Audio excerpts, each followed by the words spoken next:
이상한 낌새를 느끼고 남자친구가 여자친구를 때려요. 그러면서 너 나한테 이제 연락하지 말아라. 그랬더니 여자친구가 말을 합니다. 나 강간당한 거다. 요렇게 이야기를 해요.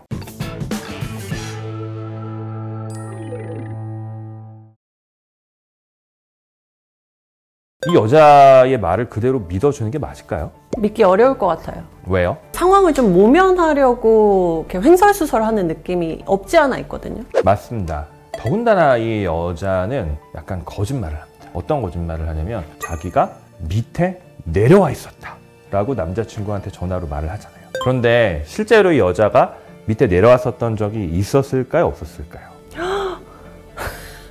소름인데요? 네, 밑에 내려왔던 적이 없습니다. 그리고 이 여자는 이 남자친구에게 뭐라고 얘기를 하냐면 이 남자 집에 부인이 있었다고 이야기를 합니다. 아까 그렇게 얘기했잖아요. 근데 부인이 없었습니다. 근데 여기에 더해서 이 가해자로 지목된 남자는 이런 얘기를 합니다. 둘이 성관계를 했다. 성관계하고 있는 도중에 계속 전화가 왔었다. 전화가 계속 오니까 성관계 잠깐 하다가 멈추고 이 여자가 나갔다. 이렇게 얘기를 합니다. 근데 남자친구가 이 남자 가해자의 진술에 부합하는 얘기를 합니다. 뭐라고 얘기할까요? 뭔가 약간 허겁지겁 나온 느낌이었다. 뭐 이런 거였을까요? 그런 말도 하고요. 거기에 더해서 내가 계속 전화를 했는데 전화를 안 받더라. 그래갖고 내가 더 화가 났다. 그런 다음에 남자친구는 때리고 앞으로 연락하지 마. 이런 얘기까지 합니다. 딱 분위기 보고 남자친구는 눈치챈 거죠. 이거 정상 아니다. 이런 얘기를 하는 거예요. 그러면 이 여자가 남자친구한테 뭐라고 얘기를 하겠어요? 이런 상황에서 이 남자친구를 붙잡으려면. 유격어리여서 생각이 잘 안 나시죠? 붙잡으려면? 네. 일단 뭐 변명은 계속 해야죠. 변명을 합니다. 어쩔 수 없었다. 왜 어쩔 수가 없었을까요?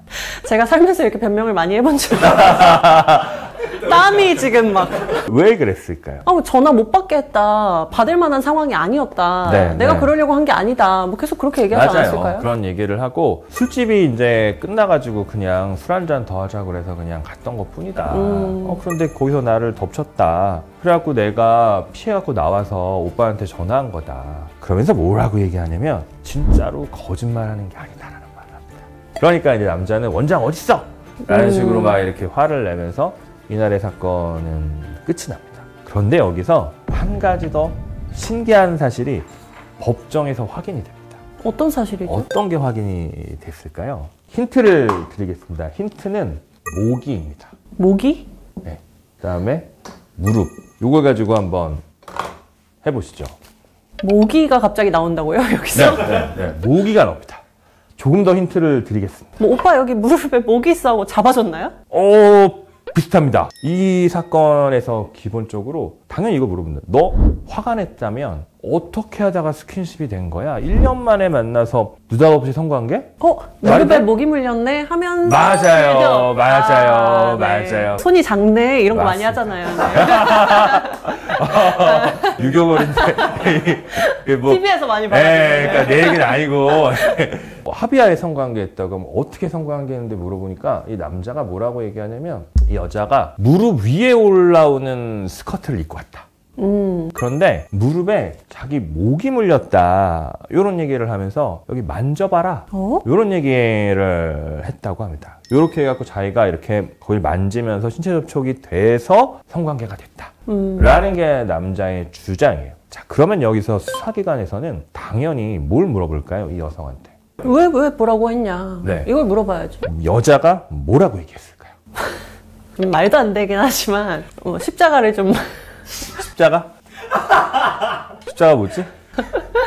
목이 물렸을 때 장난스럽게 하는 혹시나 뭐 본인의 손이 안 닿았다던가 죄송합니다. 이 여성이 뭐라고 얘기하냐면 목이 물린 적이 없다고. 네. 여자는 아니 저 목이 물린 거 자체가 아니에요 라는 얘기를 하니까 남자의 이 목이 무릎 주장을 전면적으로 완전히 부인해버립니다. 그런데 이 여자가 수사 단계에선 그렇게 얘기하다가 법정에서는 다른 얘기를 합니다. 무릎 쪽에 모기를 물렸었다 라고 여자가 얘기를 합니다. 그러면 수사 단계에서의 진술이랑 완전히 다른 진술이에요. 그렇죠. 요거는 변호인이 되게 유능한 사람이었을 가능성이 높습니다. 적절하게 유도신문에서 던진 거죠. 떡밥을 문 거예요. 여자가. 모기 물린 적이 있었냐? 라고 물어보는 변호인은 어설픈 사람입니다. 이런 경우에 무릎 쪽에 목이 물렸었던 거죠? 이런 식으로 물어봐요. 목이 물린 적이 있냐? 라는 게 아니라 그거를 전제로 한 질문들을 물어봅니다. 증인신문을 되게 잘하는 사람이라든가 수사를 많이 해본 사람들은 이렇게 해서 거짓말을 할 때 한 단계 살짝 넘어서 요거가 전제되는 사실을 물어봐요. 거기서 별 생각 없이 말하게 되면 거짓말이 드러나는 경우가 많습니다. 그러면 이 사람은 수사 단계에서는 목이 물린 적이 없다 라고 얘기했다가 무릎 쪽에 모기가 물렸었다고 한 남자 주장에 부합하는 말을 하게 되는 거예요.